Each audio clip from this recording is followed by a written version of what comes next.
di sini kita akan belajar tentang cara kerja katup ya, yaitu katup jantung. Nah, katup jantung itu apa sih? Gampangannya gini, katup jantung itu adalah pintu yang menghubungkan antar ruang dalam jantung, yang dia itu pergerakannya bisa ke atas, bisa ke bawah. Jadi dua arah ya. Nah, pertama yang harus kita pahami adalah prinsip kerjanya. Cara kerja katup jantung yang pertama karena adanya perubahan tekanan di ruangan jantung. Oke, paham? Kemudian karena adanya kontraksi dan relaksasi.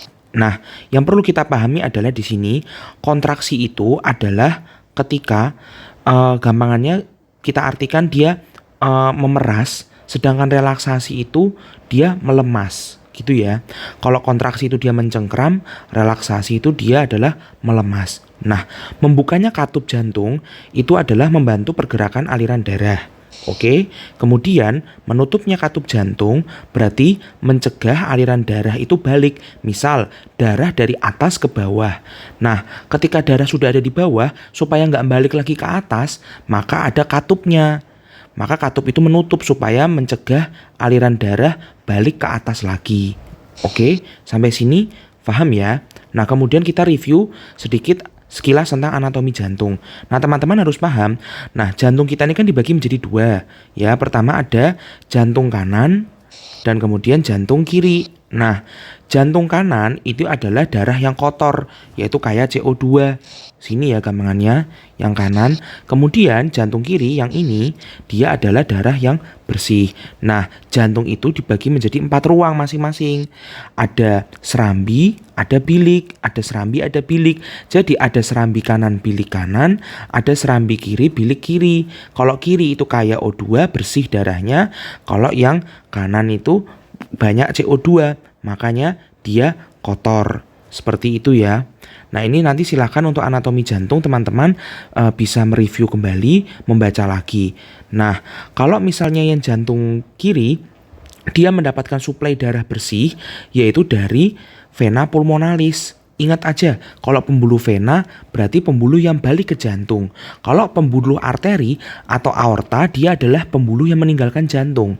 Nah, bersih kotornya gimana? Tergantung. Kalau misalnya yang kiri, berarti kan dia menerima suplai darah yang menuju ke jantung. Berarti kan pembuluh vena. Nah, berarti dia berasal dari paru-paru karena paru-paru yang menyaring jantung. Maka disebut dengan vena pulmonalis. Nah, kalau misalnya dia ingin meninggalkan jantung, dari jantung kiri kan dapat darah bersih dari paru-paru, kemudian diteruskan ke bilik. Dari bilik dipompa ke seluruh tubuh melalui aorta.